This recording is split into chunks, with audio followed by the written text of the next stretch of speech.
High views. Rajinikanth latest movie Lal Salaam. Of course తాను వచ్చేసి అతిథి పాత్రకు ఎక్కువ, ఆ సినిమాలో ఒక క్యారెక్టర్ ఉందిరా అంటే దానికి తక్కువ అన్నట్టుగా ఉంది. ఏది ఆ నిడివి Vishnu Vishal and Vikrant lead role. రెండు గ్రామాలు రెండు గ్రూపుల మధ్య గొడవలు, దాని క్రికెట్తో ఎలా ఏంటి అన్నది. కపిల్ దేవ్, జీవిత రాజశేఖర్ వీళ్ళు కూడా ఉన్నారు. ఈ సినిమా ఈరోజు రిలీజ్ అయింది కదా, మనం ఏదైతే ఎక్స్పెక్ట్ చేసామో అనుకున్నంత అయింది. ఎంత దారుణం అంటే మన తెలుగు రాష్ట్రాలలో తెలంగాణ అండ్ ఆంధ్రప్రదేశ్ రెండు చోట్ల కూడా కొన్ని థియేటర్లో షోలు ఆపేశారు తెలుసా. నా అబద్ధం చేయట్ల, కాబట్టి క్రాస్ చెక్ చేసుకోండి.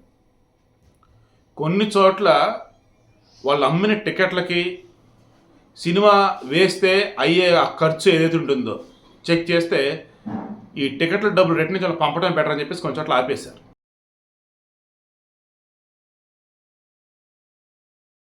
అంత దారుణం రజనీకాంత్ సినీ జీవితంలో ఇంత దారుణంగా సిచ్యువేషన్ అసలు ఏ రోజు లేదు. ఇమ్మీడియట్గా ఇది చూసినటువంటి వాళ్ళు అసలు ఏం చెప్తున్నారు, రజనీకాంత్ గారు దయచేసి ఇటువంటి సినిమాలు చేయకుండా ఉండటం ఉత్తమం అంటున్నారు. ఎటువంటి సినిమాలు? ఇదిగో గెస్ట్ రోల్ అన్నట్టుగా, అది కూడా అసలు ఆయనకి సెట్ అయిద్దా లేదన్నట్టు చూసుకోకుండా, మరీ ముఖ్యంగా ఇన్ని రోజులు మనో డబ్బింగ్ చెప్తున్నాడంటే అది మనో కాదు, రజనీకాంత్ వాయిస్ అంతా ఫీల్ అయి ఉన్నారు. ఇప్పుడు సాయి కుమార్ వర్షన్ చెప్తుంటే ఇన్ని రోజులు సాయి కుమార్ది విని ఆయన చూసి అక్కడ మాకు రజనీకాంత్ కనిపిస్తున్నాడు తప్ప ఆ గొంతు వచ్చేసి ఎవరితో సాయి కుమార్ది కదా, ఆయన ఎక్కడ చూసుకుంటున్నాం అన్నట్టుగా చెప్తున్నారు. మెయిన్గా ఈ లాల్ సలాం సినిమాకి సంబంధించి ఐశ్వర్య చేసిన తప్పు ఏదైనా ఉంది అంటే, ఆమె చాలా ఐ థింక్ 7 years తర్వాత 9 years తర్వాత మరలా ఈ సినిమా డైరెక్షన్ ఇస్తుంది. అంతకుముందు ఏదో సినిమా చేసింది. ఈ సినిమా కథ చెప్పగానే రజనీకాంత్ నాకు బాగా నచ్చింది, నేనే ఆ లీడ్ రోల్ అతిథి పాత్ర చేస్తానని చెప్పేసి వచ్చాడు. వాస్తవానికి గతంలో ఇలా చేసినవి ఉన్నాయి మన రజనీకాంత్. పెదరాయుడు అద్భుతమైన హిట్. సో అందులో రజనీకాంత్ చెప్పే డైలాగులు ఏవైతే ఉంటాయో ఆపరా అది సాయి కుమార్ కాబట్టి సెట్ అయింది. భాషలో కూడా భాష ఒక్కసారి చెప్తే 100 సార్లు చెప్పినట్టే అది కూడా సెట్ అయింది. అప్పుడు సాయి కుమార్వి సంబంధించిన సినిమాలు లేవు, అందుకని ఆ డబ్బింగ్ సాయి కుమార్ అనుకున్నారు, రజనీకాంత్ అనుకున్నారు. సాయి కుమార్ ఆ తర్వాత సినిమాలు ఎన్నో వచ్చినాయి, షోలు ఎన్నో వచ్చినాయి. సాయి కుమార్ వాయిస్ అంటే ఇది, సాయి కుమార్ ఎత్తున అందరూ అర్థమైపోయింది. సో ఇటువంటిది ఇప్పుడు మరలా అద్భుతమైన డైలాగులు అయినా కానీ అది సాయి కుమార్ వర్షన్ అయ్యేటప్పటికి రజనీకాంత్ కాదనే ఫీలింగ్ వస్తుంది ఒకటి. అండ్ ఈ సినిమా వచ్చేసి నార్మల్ రొటీన్ స్టోరీని తీసుకెళ్ళి భారీ తారాగణం పెట్టి భారీ బడ్జెట్తో సినిమా తీస్తే ఎలా, అండ్ దానికి తగ్గ ప్రమోషన్ అంటే అది లేదు. అన్నీ కలగలిపి లాల్ సలాం సినిమా చూసిన వాళ్ళు ఒకటే అంటున్నారు, సార్ రజనీకాంత్ గారు మేము మిమ్మల్ని ఓ రేంజ్ ఊహించుకుంటా ఉన్నాం, మీరు అది తగ్గి సినిమా తీస్తే మేము చూడలేం, మేము తట్టుకోలేం. మీ వయసు మీద పడుతున్నా మీరు మేము ఊహించిన రేంజ్లోనే సినిమాలు తీయాలి, మీరు అలానే మాకు కనిపించాలి, ఇక అంతకుమించి ఆప్షన్ లేదు మీకైనా మాకైనా. ఇది అందరూ ఓపెన్గా చెప్తున్నారు.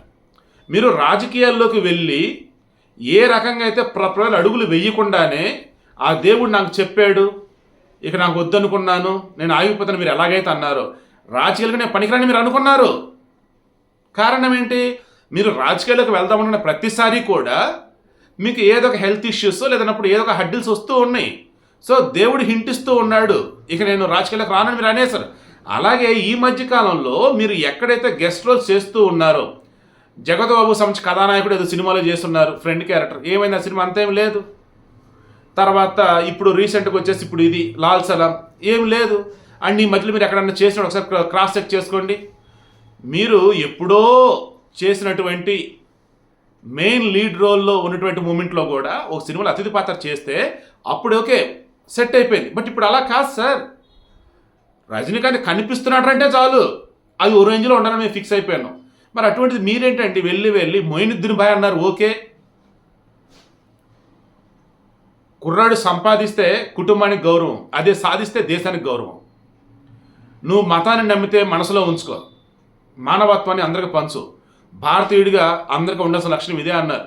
ఓకే బాగుంది, కరెక్టే.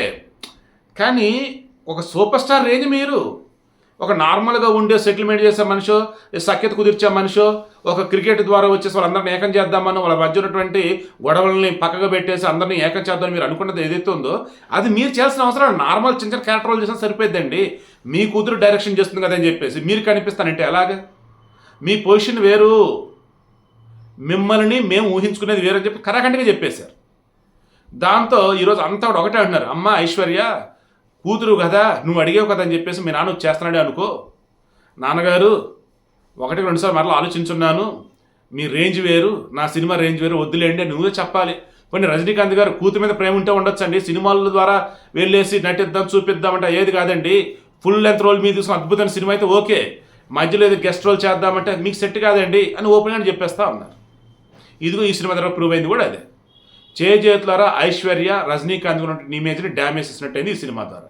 అండ్ రజనీకాంత్ చేజేతులారా మరొక మారు తన అతి మంచితనంతో తన ఆడియన్స్ని టోటల్గా డిసప్పాయింట్ చేసినట్టు అయిపోయింది. ఇక సినిమా పేరుకు విష్ణు విశాల్ అండ్ విక్రాంత్ హీరోలుగా ఉన్న మనోళ్ళకి అసలు ఎవరో ఏంటో కూడా అర్థం కానట్టుగా అయిపోయింది. సో తెలుగులో డిజాస్టర్ ఈ లాల్ సలాం అయితే. ఆల్రెడీ మన ప్రీ రిలీజ్ ఈవెంట్ అప్పుడు మా నాన్న సంఘీ కాదు, మా నాన్న అందరికీ ఈక్వల్గా ఉంటాడు అదని ఇదే చూపునే ప్రయత్నం చేసింది. దాంతో ఈ ఆర్ఎస్ఎస్లు బీజేపీలు కూడా అంతంత మాత్రంగా ఉన్నారు.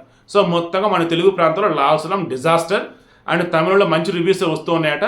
బట్ అక్కడ నేను హిట్ అవ్వడం మనస్ఫూర్తి కోరుకుంటున్నా. బట్ ఇక మీదట అయినా సరే మన రజనీకాంత్ గారు ఆయన నటించే సినిమా ఏదైనా సరే ఆయన స్టార్డమ్కి తగ్గట్టుగా ఉండాలి. జైలర్ సినిమాలో రజనీకాంత్ అసలు పర్ఫార్మెన్స్ ఎట్లా ఉంది అసలు? అంతకుముందు వచ్చిన సినిమా వరసం చూడండి, ఆ పెట్ట తర్వాత పేరు కూడా నేను మర్చిపోయాను అసలు, ఏ వచ్చినాయి మర్చిపోయినా 4-5 వరుసన డిజాస్టర్లు అన్నట్టే. ఆయన సరే జైలర్ మూవీ ఏమైంది, ఓచ కోతకు వచ్చింది కలెక్షన్లని. ఎందుకు? స్టోరీ అటువంటిది. మాఫియా డానులను కానీ బడా బడా పొలిటీషియన్స్ కానీ విలన్స్ కానీ సుస్సు పోపించారు. తీహార్ జైలులో ఈ రజనీకాంత్ జైలర్గా ఉన్నప్పుడు ఈయన ఏదైతే చెప్తాడో అదే అక్కడ నడిచింది. ఈవెన్ ఈ విగ్రహాలు చోరీ చేసే గ్యాంగ్ ఎవరైతే ఉన్నారో వారు ఒకటి ఆలోచిస్తుంటే దాని ముందు వెనక అన్ని కూడా ఆలోచించే క్యారెక్టర్. సో వీళ్ళు ఎటు నుంచి ఎటు తీసుకొని సరే రజనీకాంత్ అంటే అందరికన్నా అడ్వాన్స్గా ఉండేవాడు. రజనీకాంత్ అంటే తన యాక్టింగ్లో కానీ పెర్ఫార్మెన్స్లో కానీ తన క్యారెక్టర్లో కానీ స్టోరీలో కానీ అన్నింటిలో కూడా అందరికన్నా టాప్లో ఉండేవాడు అన్నట్టుగా ఆల్రెడీ ఫిక్స్ అయిపోయాను. అలా ఏమాత్రం కనపడలేదు అనుకోండి, ఫుల్ డిసప్పాయింట్మెంట్.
రెండు, మీకు ఇచ్చిన స్కోప్ ఏదైతే ఉందో ఆ సినిమాలో అంత మీకు యాక్ట్ అవ్వలేదు.